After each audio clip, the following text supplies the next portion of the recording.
à faire mes volontés. Je veux, Seigneur, faire ta volonté. Oui, je renonce à faire mes volontés. Je veux, Seigneur, faire ta volonté. Alléluia. Quelqu'un donne un bon amen à Jésus. Alors, soyez les bienvenus à notre session de formation, de parole, d'enseignement sur l'abondance divine ou l'attente de l'épouse. Nous sommes dans la bénédiction numéro combien? Numéro 9. Amen. Donc, c'est la bénédiction numéro 9 via la dimension de l'épouse, dans l'esprit d'être béni pour conquérir. Amen. Alors, donc, la dernière fois, on parlait de l'attente et l'attente de l'épouse est tirée du texte de Ésaïe chapitre 54, où le Seigneur dit « Élargis l'espace de ta tente, déploie tes couvertures, allonge tes cordages, affermis tes pieux, parce que tu auras beaucoup d'enfants, tu auras beaucoup de biens, tu vas envahir toute la terre. » Et il dit « Ces choses-là vont se faire parce que l'Éternel est ton époux. » Autrement dit, tu es l'épouse. Alors, toute cette abondance dont il est question est fonction de, ou bien va dépendre de cette construction de cette fameuse tente dont il est question dans cette prophétie. Alors, c'est une métaphore qui cache un ensemble de choses. L'espace de la tente, c'est ce que j'appelais donc le rêve ou la vision. Alléluia, le rêve ou la vision. Et nous sommes en train de voir qu'est-ce qui empêche certains chrétiens de passer de la vie à la vie abondante. Un des éléments qui les empêche de passer de la vie à la vie abondante, c'est ce qu'ils n'arrivent pas à rêver. Ils n'arrivent pas à saisir la vision de Dieu. Et parce qu'ils n'arrivent pas à saisir la vision de Dieu, Dieu, l'onction, ne peut pas évoluer en mode abondance. Est-ce qu'on est ensemble? Amen. Amen. Jésus décrit la vie qui est en toi comme étant un fleuve. Un fleuve. Amen. Donc, un des éléments donc, de la vie, c'est le fait que donc, la vie est comparée à un fleuve. Et vous avez un fleuve à un point de départ, un point d'arrivée qui est la mer. Okay? Donc, quand on quitte, il faut qu'on sente où on arrive. Sinon, ce n'est pas un fleuve. Ça peut être une rivière. Amen. Mais pour couler, il faut vraiment un point de départ et puis un point d'arrivée qui est souvent loin, qui est souvent très, très, très loin. Il y a des fleuves qui traversent pratiquement tous les continents, plusieurs pays, comme le Nil. C'est plusieurs pays pour aller jusqu'à la mer. Donc, c'est vraiment quelque chose vraiment d'important. Le rêve, c'est le but du fleuve. Amen. Quand il n'est pas là, ce n'est plus un fleuve. Oh, Jésus dit, des fleuves d'eau vive, des fleuves, des sources d'eau vive. Le fleuve de la vie va couler en toi. Que le fleuve coule en toi au nom de Jésus. Alors, le rêve, c'est vraiment important. Et on a vu donc cette femme-là, dans le livre, qui est une très belle image, donc une femme qui était courbée, qui partait à l'église, mais c'était un démon qui était à la base de cela. Et comment est-ce que le diable donc vole? Il essaie de nous donner des ambitions. Ok? C'était des choses qu'il fait, il essaie de nous donner des ambitions. L'ambition, c'est-à-dire l'accomplissement de nous-mêmes, du nous-mêmes, quitte à faire de grandes choses, mais ce n'est pas quelque chose qui vient de Dieu, c'est bâti par l'orgueil. Alléluia. Donc il faut amener l'ambition à la croix, il faut renoncer à cela, il faut renoncer à toi-même pour avancer. Amen. Un des deuxièmes, donc nous continuons dans cette lancée. Un troisième, je dirais. Bon, en fait, le dos courbé, c'est un peu la base de tout. Ok? Maintenant, c'est les démons. Il y avait un démon qui la rendait infirme. C'est ces esprits-là que nous essayons de trouver. Pourquoi les gens ont des cauchemars, ont des mauvais rêves? L'ambition, ça te donne des mauvais rêves. Ça te donne des cauchemars, pas le rêve de Dieu. Ok? La deuxième chose qui peut créer cela, c'est l'esprit de compétition. L'esprit de compétition. L'esprit de compétition limite ton rêve. Il limite tes rêves à ceux avec qui tu compétis ont atteint. Quelqu'un qui a un esprit de compétition cherche juste à aller au-delà de quelqu'un d'autre. Ok? Or, Dieu ne définit pas ton rêve par rapport à ton prochain. Dieu ne définit pas ton rêve par rapport à ce que quelqu'un a fait. Donc, vous avez des ambitieux. Le monsieur a construit une maison à un étage. Lui, il va construire 2. Et puis, il a atteint. Alléluia. Je suis meilleur. Non. C'est quelle tente ça? C'est une tente par rapport à ton ami. Non. C'est pas bon. Amen. Et ça fatigue certains pasteurs. Dans les quartiers, le gars, mon voisin, a une église de 400 personnes. Moi, j'ai eu 500. J'ai une plus grande église que lui. Mais ce n'est pas ton rêve. Ce n'est pas ton rêve. Ce n'est pas le rêve que Dieu veut te donner. Élargis l'espoir de ta tente. Élargis l'espoir de ta tente.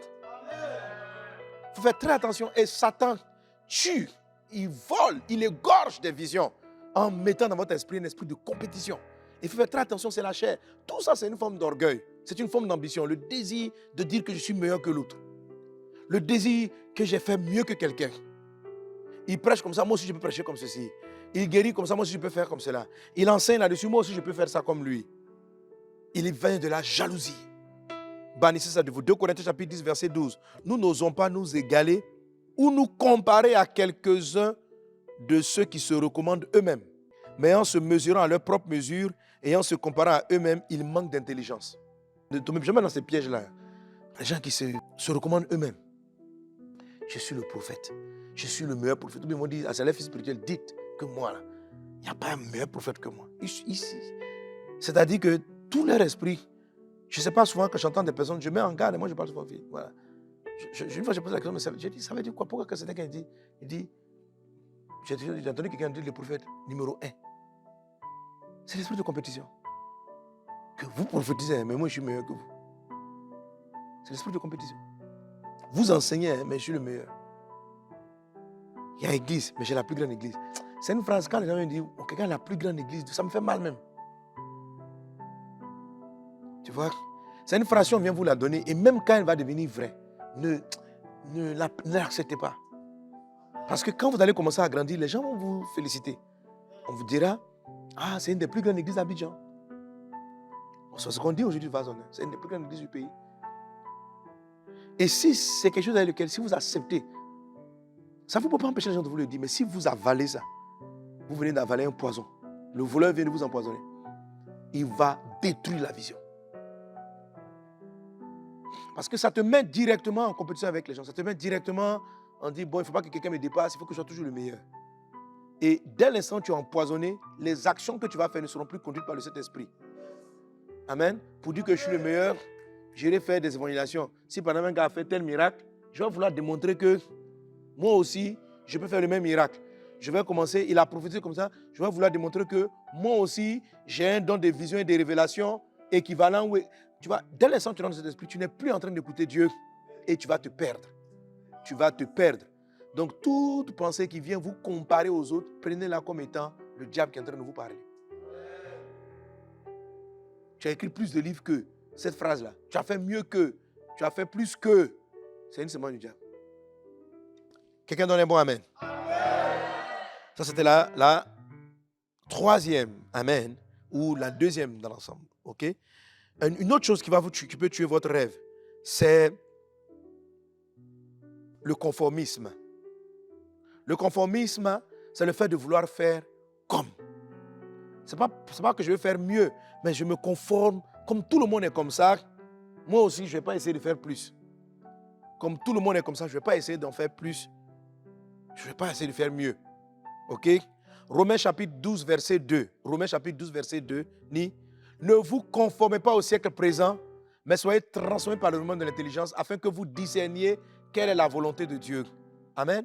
Ça veut dire que quelqu'un qui essaye de ne pas créer l'extraordinaire, qui essaie d'être comme tout le monde, de se conformer comme le siècle fait, comme dans notre siècle, c'est comme ça on fait, lui aussi il fait comme ça.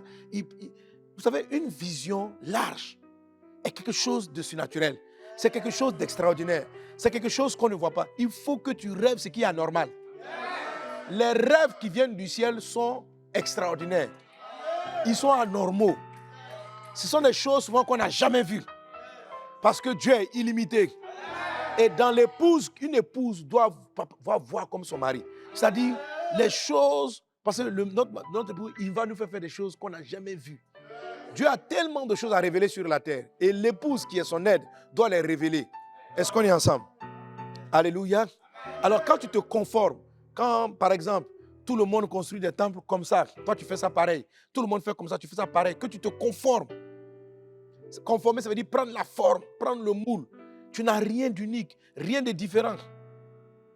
Et tu adaptes et tu restes limité à cela. Tu vas tuer en toi le discernement. Ne vous conformez pas au Saint présent, mais soyez transformés par le mouvement de l'intelligence afin que vous discerniez quelle est la volonté de Dieu. Donc une personne qui se conforme à un moment donné n'arrive plus à discerner le plan de Dieu, n'arrive plus à discerner la volonté de Dieu, n'arrive plus à entendre la voix de Dieu. Ne te conforme pas. Alléluia. Ne te conforme pas. Amen. Amen. C'est différent de l'imitation dans le but imiter pour mieux faire. C'est-à-dire que je peux avoir des modèles. J'ai des modèles, donc eux, je Je les copie. Ok, je les copie. Mais parce qu'ils sont pour moi des tuteurs, des modèles qui vont m'aider à aller vers le rêve que Dieu me donne. Donc quand Dieu m'a donné un rêve, il va m'amener des personnes qui sont des modèles. Et je vais me coller, m'attacher à ces personnes-là pour que ça m'entraîne. Alléluia. Un homme de Dieu disait, il dit, si tu marches avec un géant, même si tu es petit, ça va t'obliger à faire de grands pas. Sinon, vous ne pouvez pas rester ensemble. Vous marchez avec le roi des rois, avec le Seigneur des seigneurs, qui est le grand Dieu. Donc si tu marches avec lui, en tant que son épouse, il fait des grands pas, toi aussi tu vas faire des... Même si ce n'est pas son plus grand, mais au moins tu vas aller plus vite. Parce qu'un pas, ça fait 2 pas de pour toi. Si tu veux rester avec lui, tu vas courir plus vite. Donc marcher avec des géants, imiter des personnes, les suivre, ça vous fait monter. Amen. Voilà, alléluia. Ça, ce n'est pas le conformisme au siècle présent. Amen. Amen. Une 4e chose qui tue ta vision, qui peut tuer la vision, c'est proche de l'ambition, c'est la convoitise. La convoitise, c'est le désir de posséder. Amen. L'ambition, c'est le désir d'être. La convoitise, c'est le désir de posséder. La convoitise aussi tue la vision. Par exemple, je regarde, waouh, j'ai vu la dernière Mercedes, je vais avoir ça. C'est-à-dire que c'est une forme de rêve, mais qui est de prendre le pouvoir. Pas le poste, mais le pouvoir que certains ont. L'argent qu'ils ont. L'argent que ces personnes ont. Ça tue les rêves. Ça amène vos rêves à toujours l'esprit de compétition, mais pas forcément la compétition, mais le désir de posséder. Donc ton cœur est là, tu convoites des types d'habits, des types de vêtements. Ça tue la vision, les rêves.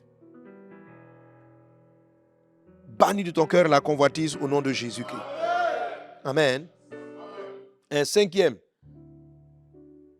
ou 6e, si on considère le dos courbé, ça sera les zones de confort. Dis-moi les zones de confort. Les zones de confort.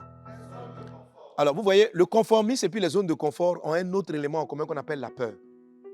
Ok? La peur empêche la vision. Mais c'est quelqu'un qui se conforme, c'est parce qu'il a peur d'être isolé, d'être différent. C'est la peur de la différence. Donc, derrière ça, c'est la peur. La zone de confort aussi, c'est une zone où on est déjà à l'aise. On trouve qu'on est suffisamment, on a ce dont on a besoin et on est plus motivé à aller de l'avant. Amen. Il ne faut pas te laisser limiter par l'endroit où les gens t'acclament. En disant, je veux rester à ce niveau. Non. Quand on a fini de t'acclamer, regarde, élargis encore, va plus loin. Pas pourquoi t'acclamer, va plus loin. Tu n'es pas encore arrivé. Amen. Ne sois pas à l'aise dans la zone de confort. Quand tu arrives à un moment donné, tu es stagnant, l'œuvre stagne, cherche à aller de l'avant au nom de Jésus-Christ de Nazareth. Qu'il en soit ainsi au nom de Jésus. Alors ça, ce sont les ennemis du rêve. Si tu bannis, si tu chasses l'esprit d'infirmité qui te rend courbé, si dans ton cœur, tu bannis tout ce qui est esprit d'ambition, de compétition, de conformisme, de convoitise, tu sors des zones de confort, le rêve de Dieu qui est en toi va pouvoir s'écrier pleinement.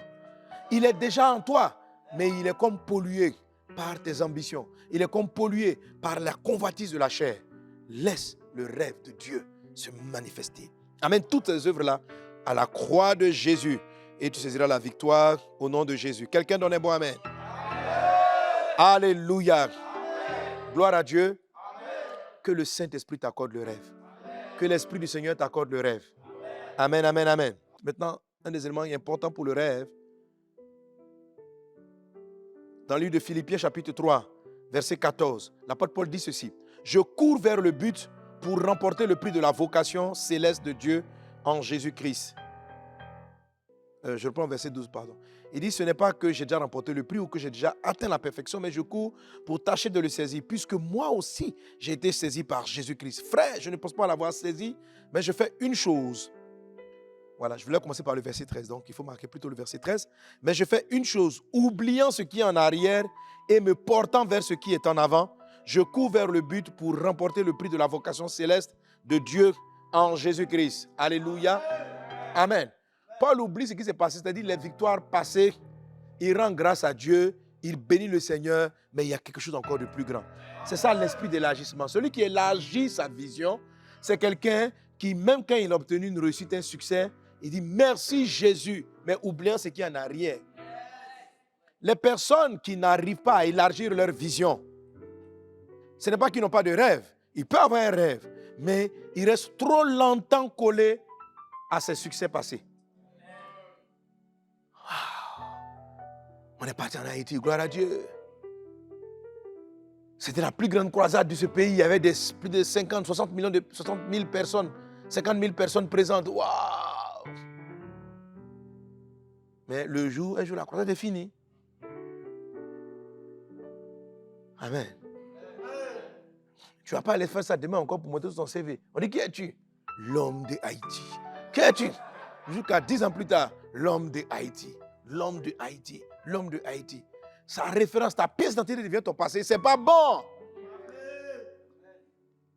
Tu dois avoir toujours un témoignage récent de la faveur de Dieu. Amen. Quand j'étais dans l'avion, même quand on a fini la croisade d'Haïti, puis j'ai fini de voir la gloire de Dieu, j'ai dit merci Seigneur. Et puis j'ai dit waouh.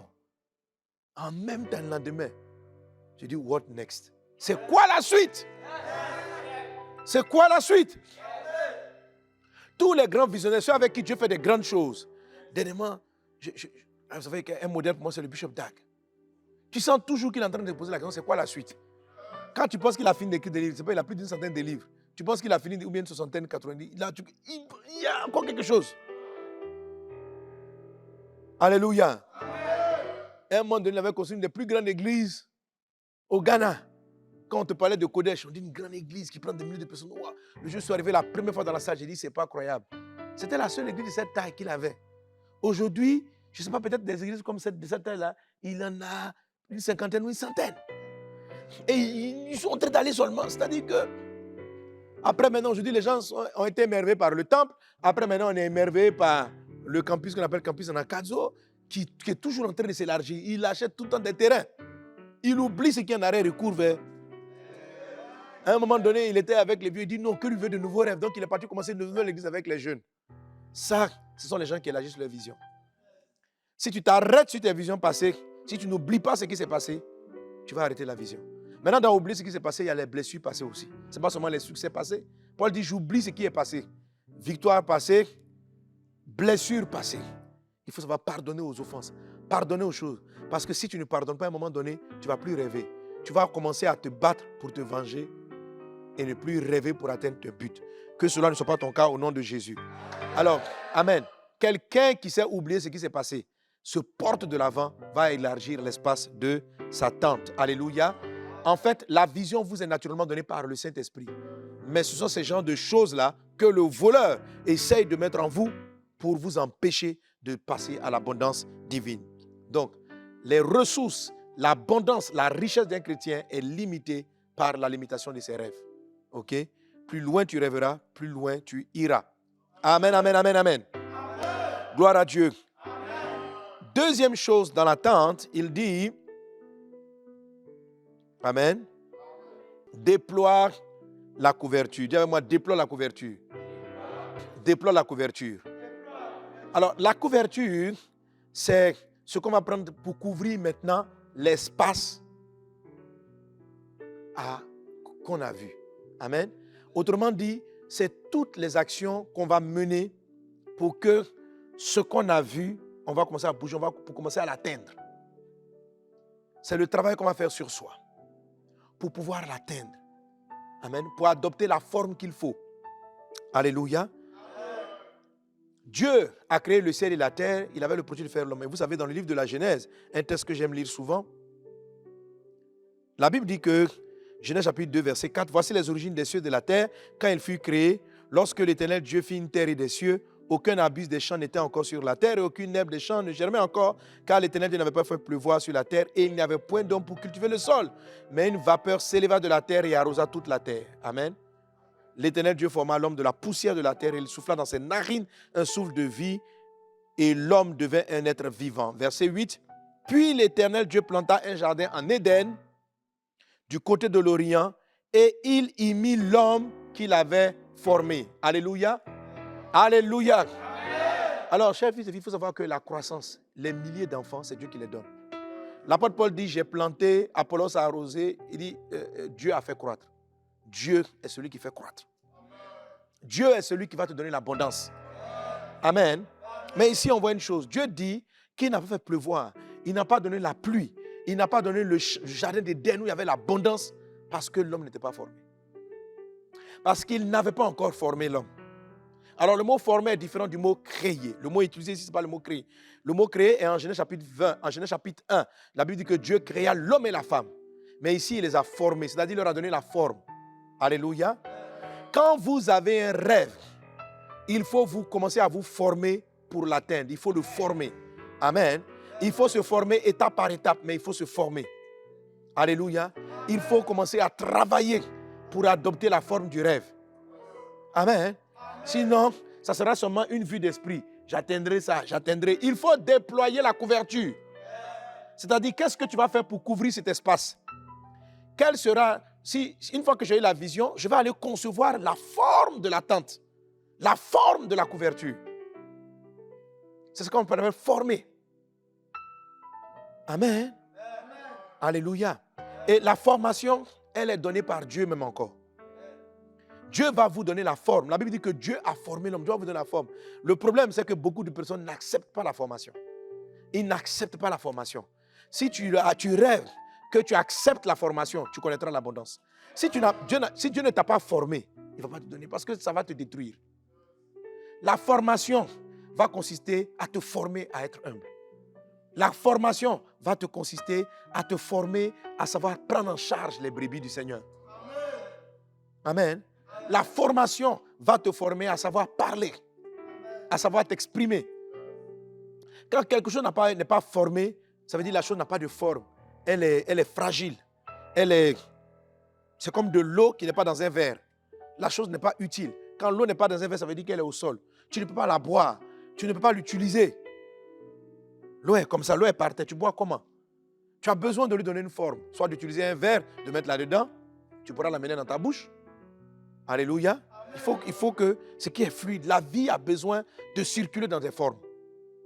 Un fleuve, le lit du fleuve, c'est la forme que l'eau va prendre pour aller jusqu'à la mer.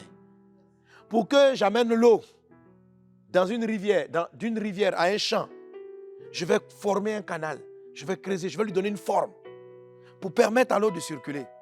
La forme, c'est ce que Dieu, la forme que Dieu veut que tu prennes pour que l'eau puisse circuler en toi.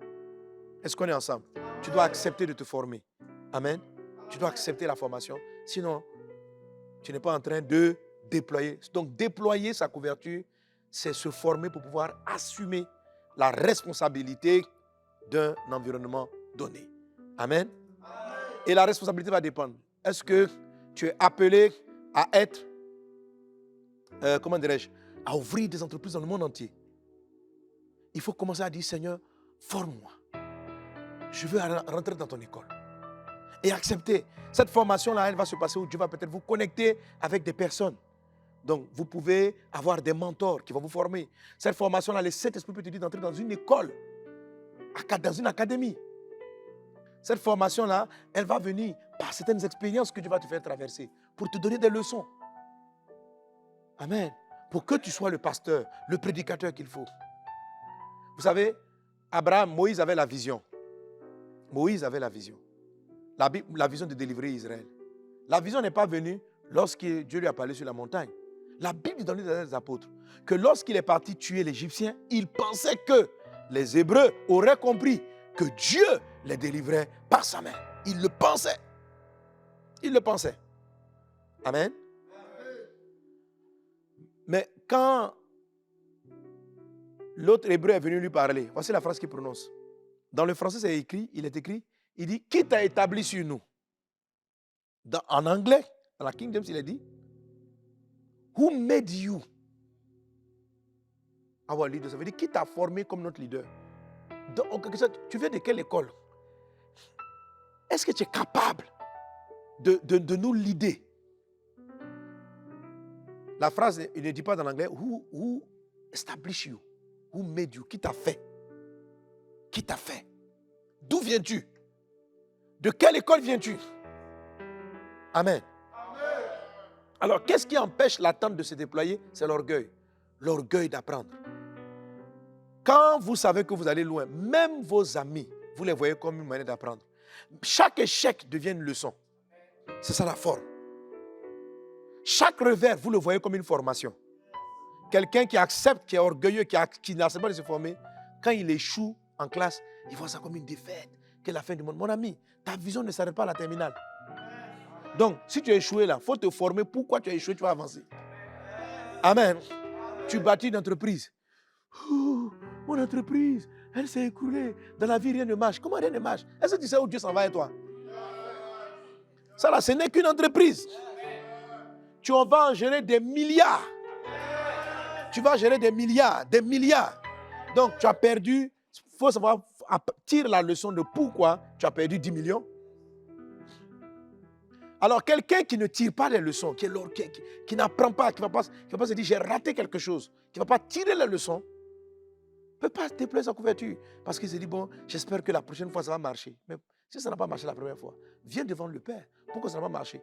Parce que pourquoi Dieu va vouloir que tu sois pauvre? Tu fais des affaires, ça ne marche pas. Ça ne marche pas parce que tu n'as pas la forme. Maintenant, quelle forme tu n'as pas? Aie l'humilité d'apprendre. Aie l'humilité d'apprendre. Il y a des chrétiens qui ont fait une formation. Après ça, ils ne sont plus disponibles à la formation. Donc, ta vision peut être bien large, mais le niveau de compétence que tu as ne peut pas aller gérer la suite. Dieu ne t'a pas formé suffisamment dans l'humilité. Dieu ne t'a pas formé suffisamment dans la bonté. Dieu ne t'a pas formé suffisamment. Il n'a pas créé le canal qui va pouvoir. La Bible dit que c'est Dieu qui a formé Adam et Ève à partir de la poussière. C'est Dieu qui nous forme. L'école vient de Dieu. Alors le monsieur a posé la question dans la forme anglaise. Who made you? Qui t'a fait?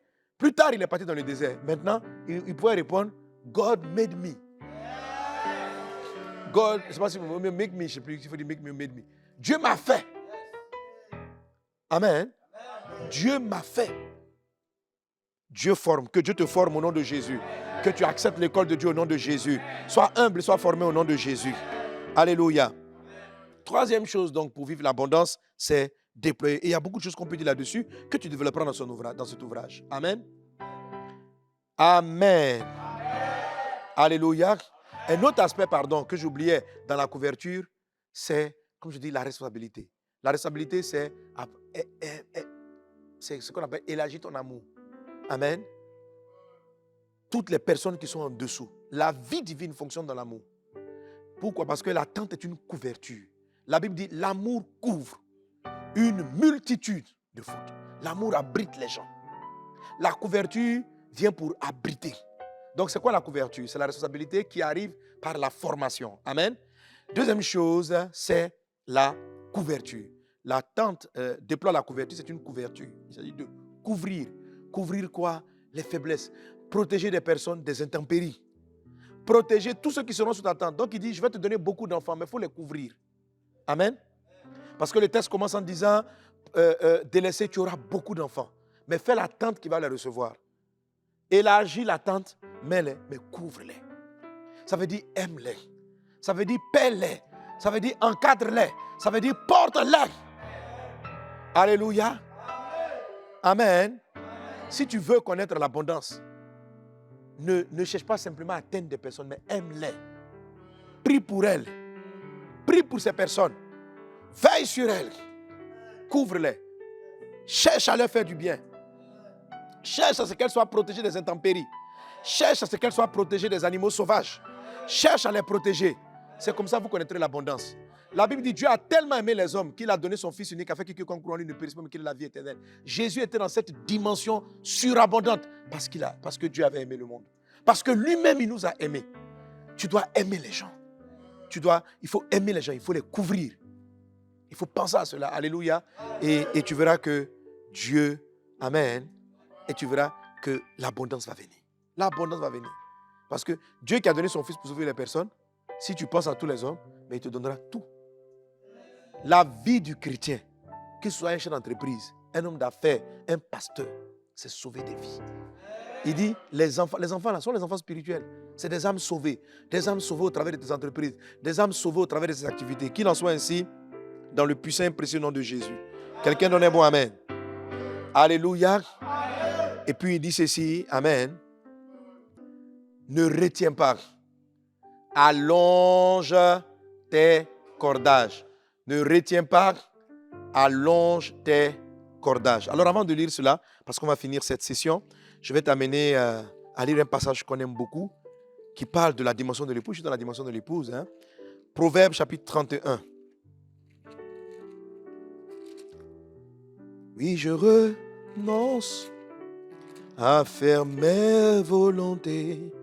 Je veux, Seigneur, faire ta volonté. Oui, je renonce.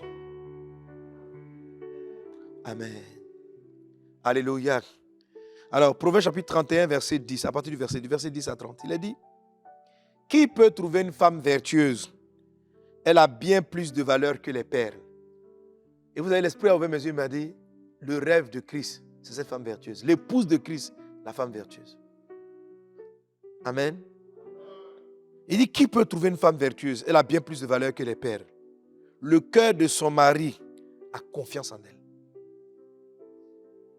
Et je t'assure, la couverture va rassurer Dieu te concernant.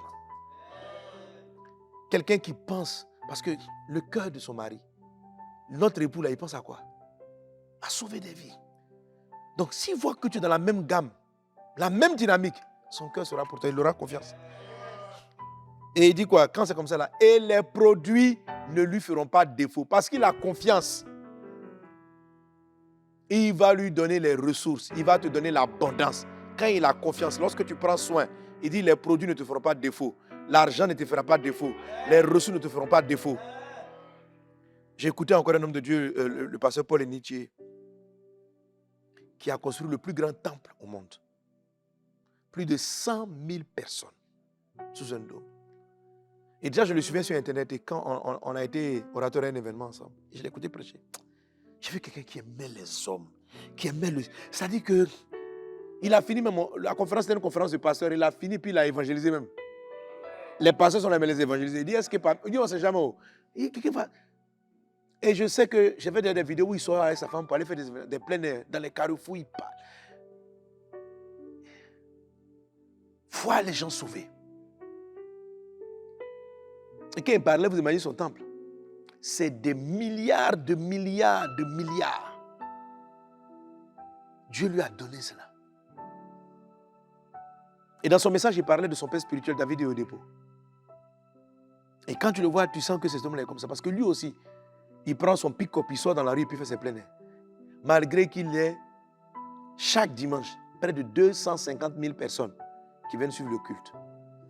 Et là, maintenant, il est en train de construire un temple. Un temple gigantesque qui va prendre peut-être près de 120 000, près de 200 000 personnes. Et le pasteur disant dans son message, il dit le toit, c'est plusieurs dizaines de millions de dollars. Le toit, on n'a pas encore avec le toit. L'endroit est gigantesque, c'est énorme, c'est beau, c'est moderne. Et voilà ce que le pasteur David de Dépôt a dit à ses fidèles. Il dit, je n'ai pas besoin, on n'a pas besoin de faire d'offrande pour ce temple. Il a dit à l'église de ne pas faire offrande. Parce que Dieu a déjà pourvu. C'est-à-dire qu'ils sont en train de construire de manière ininterrompue. Il dit, la provision existe déjà. Il n'a pas besoin. Donc, ils prennent l'offrande pour faire d'autres croisades. Et l'année dernière, en une année, ils ont ouvert 10 000 églises.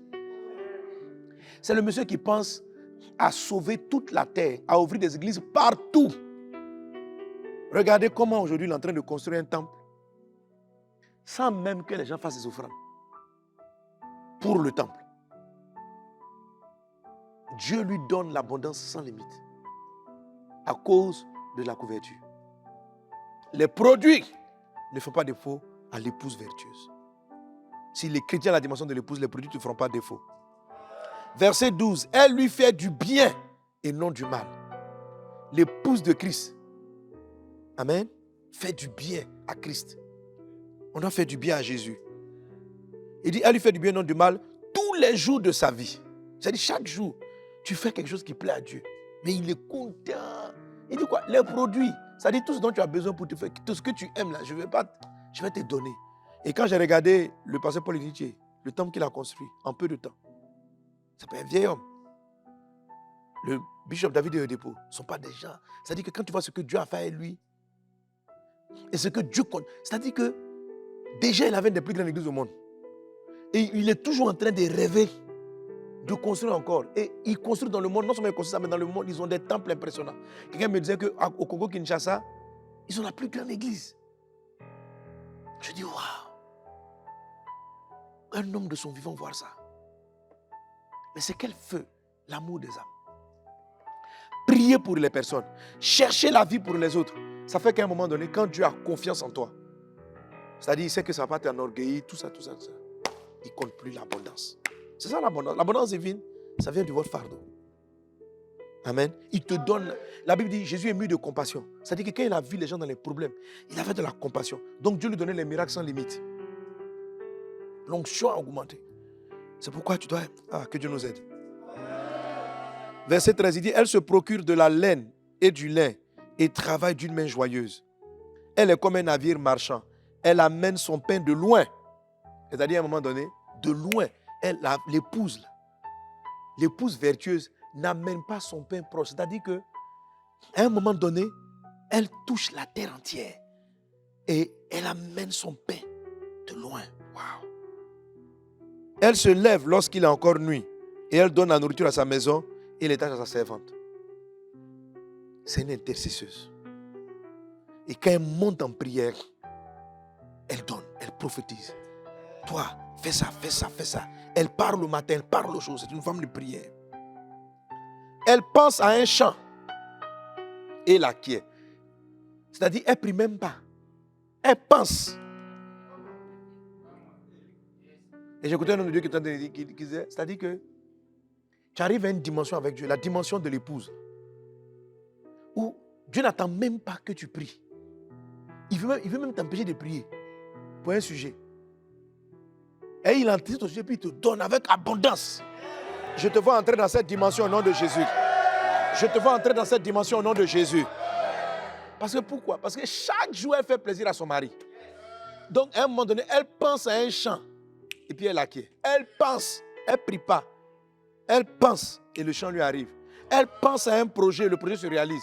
La dimension de l'épouse est que Dieu vous donne d'acquérir des choses que vous n'avez même pas demandées. Amen. Du fruit de son travail, elle plante une vigne. Et tout ça, ça peut être commandé. Elle ceint de force ses reins. Et elle affermit ses bras. Amen. Elle sent que ce qu'elle gagne est bon. Sa lampe ne s'éteint point pendant la nuit. Elle est toujours en train de veiller. C'est même si elle dort, son esprit, ça dit sa lampe spirituelle. Donc le chrétien dans la dimension de l'épouse a une lampe éveillée. Alléluia. C'est-à-dire ses rêves, les visions. Donc pendant la nuit, son esprit travaille. Elle dort, mais son esprit travaille. Elle met la main à la quenouille, ses doigts tiennent le fuseau. Elle tend la main au malheureux. Compassion. Elle tend la main à l'indigent. Compassion. Elle ne craint pas la neige pour sa maison. Elle est arrivée à un point d'affermissement que le temps difficile ne l'ébranle pas, frère. C'est ce qu'il s'agit. Car toute sa maison est vêtue de cramoisie. Et elle se fait des couvertures et des vêtements de fin lin et de pourpre. Vous avez fin lin, c'est l'habit de l'épouse. Amen. Son mari est considéré aux portes lorsqu'il siège avec les anciens du pays. Ce qu'elle est en train de dire, c'est que quoi? Ce que le texte dit, c'est que son mari même était déjà un boss. Mais son attitude a fait que dans toutes les portes, son mari est élevé. Quelles portes? Les portes d'influence. À cause d'elle, dans les portes de l'économie, on considère Jésus. Dans les portes des finances, on considère Jésus. Dans les portes de l'agriculture, on considère Jésus. Son époux est considéré aux forces. La dimension de l'épouse va amener Christ à être respecté, à être considéré, à être apprécié dans toutes les sphères d'influence. Les gens parleront de Christ dans les missions étrangères. Les gens prêcheront Jésus dans tous les domaines. C'est l'église de Jésus. C'est l'épouse de Christ qui doit faire élever Christ. Amen. Christ est déjà élevé, mais dans toutes les portes. Lorsqu'il siège avec les anciens du pays, elle fait des chemises et les vend. Et elle livre des ceintures aux marchands. Elle est revêtue de force et de gloire. Et elle se rit de l'avenir. Elle ouvre la bouche avec sagesse. Et des instructions aimables sont sur sa langue. Elle veille sur ce qui se passe dans sa maison. Et elle ne mange pas le pain de paresse. Ses fils s'élèvent et la disent heureuse. Son mari s'élève et lui donne des louanges. Plusieurs filles ont une conduite vertueuse, mais toi, tu les surpasses toutes. La grâce est trompeuse, la beauté est vaine. La femme qui craint l'Éternel est celle qui sera louée. Que Dieu vous bénisse abondamment. Que la grâce soit avec toi. Amen. Et alors donc, je l'ai dit que exceptionnellement donc pour cet épisode, pour cette formation sur l'abondance divine, amen, ou l'attente de l'épouse, on se voit donc pour la prochaine session, notre dernière session, amen, sur ce sujet. Alléluia. Que Dieu te bénisse abondamment. C'est-à-dire, nous allons parler donc du cordage et du pieu. Amen. Soyez bénis. Amen. Challenge 2022 Bénir pour conquérir à la conquête des âmes. Tu es membre de Vase d'honneur. En 2022, emmène une âme à Christ, encadre-la et fais-en un disciple. Tu es boss à Vase d'honneur. Emmène 2 âmes à Christ, fais-en des disciples, des boss. Challenge 2022 Bénir pour conquérir, c'est maintenant.